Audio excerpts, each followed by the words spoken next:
Hello guys, welcome back to my channel education for BEd. Guys, आज मैं आपके लिए एसएसटी का लेसन प्लान लेके आई हूँ, जिसका सब सब्जेक्ट है सिविक्स और लेसन प्लान का टॉपिक है न्यायपालिका। गाइस, वीडियो स्टार्ट करने से पहले आपसे एक रिक्वेस्ट है, अगर आपको वीडियो पसंद आता है तो लाइक कीजिए, चैनल को सब्सक्राइब कीजिए, साथ ही बेल आइकन को प्रेस कर ऑल नोटिफिकेशन को ऑन कीजिए ताकि आप तक नोटिफिकेशन जल्द से जल्द पहुँच सके।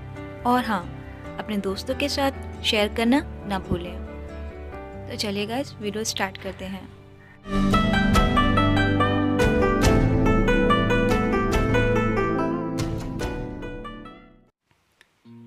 पाठ योजना,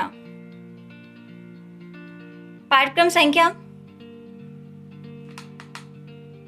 जो भी आपकी पाठ्यक्रम संख्या होगी वो पाठ्यक्रम संख्या लिखेंगे। दिनांक, जिस डेट में आप टीचिंग करेंगे वो डेट लिखेंगे। दिन, जो डे होगा उस डेट पे जो डे होगा वो डे लिखना होगा। विषय, सामाजिक विज्ञान, सामाजिक विज्ञान। प्रकरण, न्यायपालिका। विद्यालय, जिस विद्यालय में आप इंटर्नशिप करेंगे, जिस स्कूल में आप ट्रेनिंग करेंगे या इंटर्नशिप करेंगे उस स्कूल का नाम लिखेंगे। कक्षा, जिस क्लास में आप टीच करेंगे उस क्लास को लिखेंगे।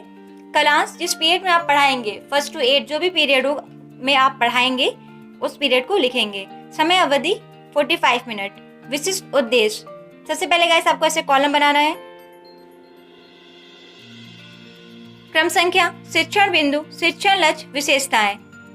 प्रश्न, क्रम संख्या 1, ज्ञानात्मक।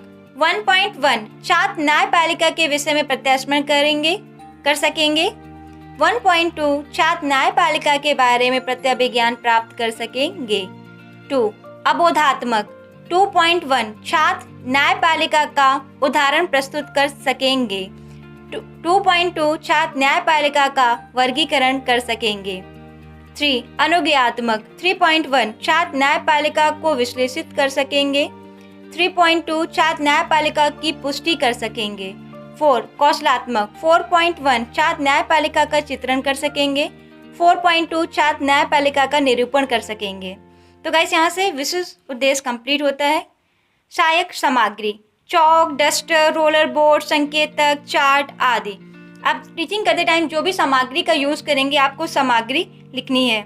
पूर्व ज्ञान, सभी छात्र न्यायपालिका के विषय में पूर्व ज्ञान रखते हैं।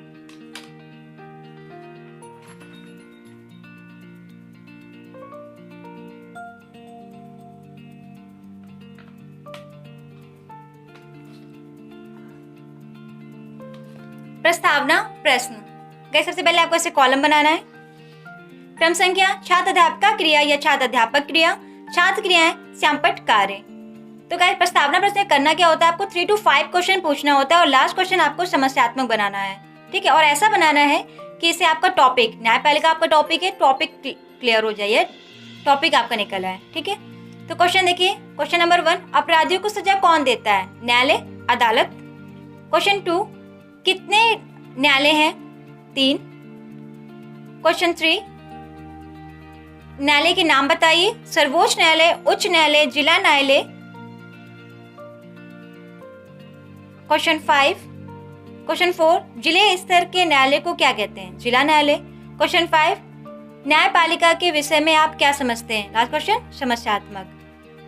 ठीक है, और 7 क्रिया में आपने जो आंसर लिखे हैं वही आंसर आपको श्यामपट्ट कार्य के कॉलम में लिखना है, समस्यात्मक छोड़ के। ठीक है, ऐसे ब्लैक कलर का चार्ट पेपर कट करके सिल्वर स्पार्कल पेन से। उद्देश्य कथन, आज मैं आप सभी को न्यायपालिका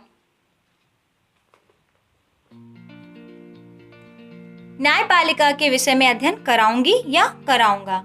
प्रस्तुतिकरण, प्रस्तुतिकरण में गाइस 3 शिक्षण बिंदु आपको बनाने होते हैं। तो गाइस, सबसे पहले आपको ऐसे कॉलम बनाएंगे। क्रम संख्या, शिक्षण बिंदु, शिक्षण लक्ष्य, छात्र अध्यापिका क्रिया या छात्र अध्यापक क्रिया। छात्र क्रियाएं, शिक्षण विधि एवं सहायक सामग्री, श्यामपट्ट कार्य। क्वेश्चन, शिक्षण बिंदु 1, जो पहला शिक्षण बिंदु है गाइस वो सर्वोच्च न्यायालय पर बनाया है। ठीक है, सर्वोच्च न्यायालय है, तो उसमें करना क्या होता है आपको कि आपको 3 विकसात्मक प्रश्न पूछने होंगे, 3 विकसात्मक प्रश्न पूछने होंगे। तीसरा क्वेश्चन ऐसा पूछना होगा कि समस्यात्मक बने, और साथ ही आपका जो शिक्षण बिंदु है, सर्वोच्च न्यायालय शिक्षण बिंदु है, तो सर्वोच्च न्यायालय आपका सर्वोच्च न्यायालय पे ही क्वेश्चन आपका लास्ट होना चाहिए, ताकि आप उसके बारे में छात्र अध्यापक कथन में एक्सप्लेन कर सकें। तो देखिए क्वेश्चन क्या बनाया है।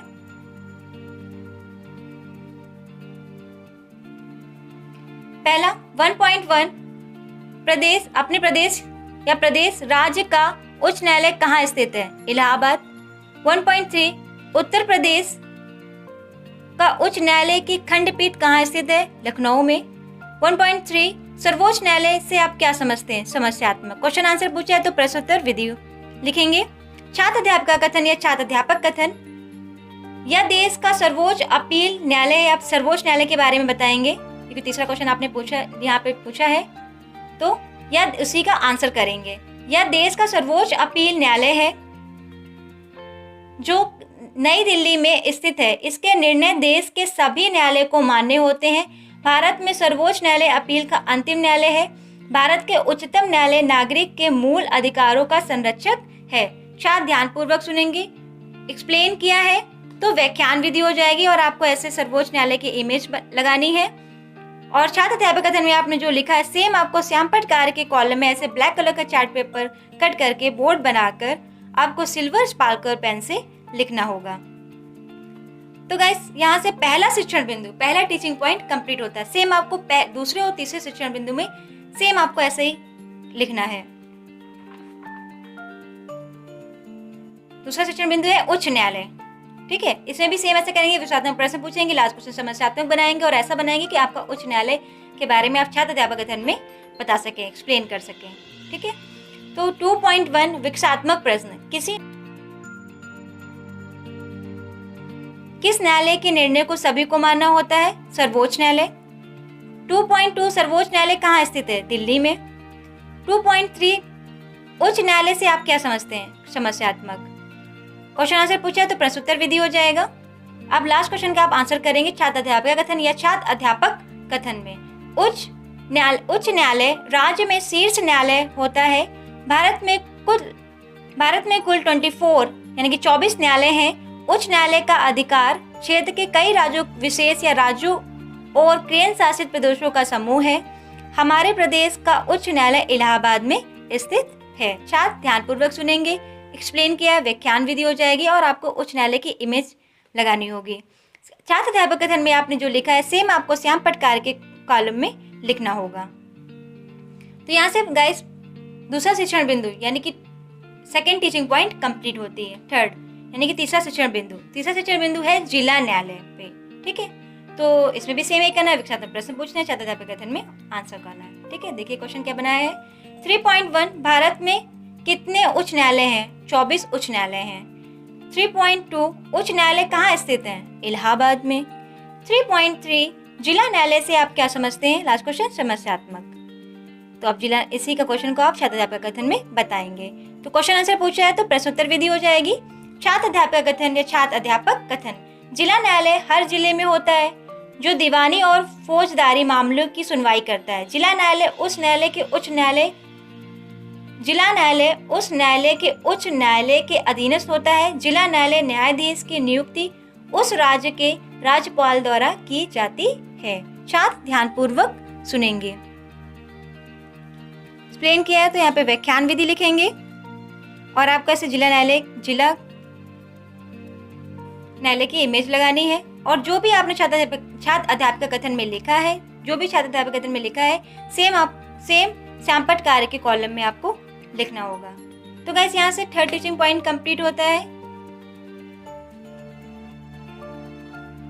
निरीक्षण कार्य, छात्र अध्यापिका या छात्र अध्यापक छात्रों को श्यामपट्ट पर लिखे गए सारांश को अपनी उत्तर पुस्तिका में लिखने का आदेश देगी या देगा एवं स्वयं कक्षा का निरीक्षण घूम घूम कर करेगी या करेगा। मूल्यांकन प्रश्न, तो गाइस आपको 5 मूल्यांकन प्रश्न लिखने होते हैं। जो आपने शिक्षण बिंदु बनाए उन्हीं में से कोई 5 निकाल के आपको लिखने होते हैं। क्वेश्चन 1, केंद्र स्तर के न्यायालय को क्या कहते हैं? क्वेश्चन 2, केंद्र स्तर के न्यायालय कहाँ स्थित हैं? क्वेश्चन 3, राज्य स्तर का न्यायालय कहाँ स्थित है? क्वेश्चन 4, राज्य स्तर के न्यायालय को क्या कहते हैं? क्वेश्चन 5, सिविल कोर्ट किस न्यायालय के अंतर्गत आता है? गृह कार्य, रिक्त स्थान की पूर्ति कीजिए। क्वेश्चन 1, सर्वोच्च न्यायालय के न्यायाधीश डैश डैश डैश वर्ष की आयु तक ही कार्य कर सकता है। क्वेश्चन 2, जिला न्यायाधीश की नियुक्ति उस समय उस राज्य के डैश द्वारा की जाती है। 3, उपभोक्ता संरक्षण अधिनियम 1986 यानी कि 1986 के तहत हर भारतीय डैश को संरक्षण दिया जाता है। 4, मारपीट के मामले डैश मुकदमे कहलाते हैं। तो गाइस यहाँ से लेसन प्लान कंप्लीट होता है। आपको लेसन प्लान पसंद आया हो, आपके लिए हेल्पफुल रहा हो तो please guys like, share and subscribe my channel. मिलते हैं नेक्स्ट वीडियो में एक नए लेसन प्लान के साथ।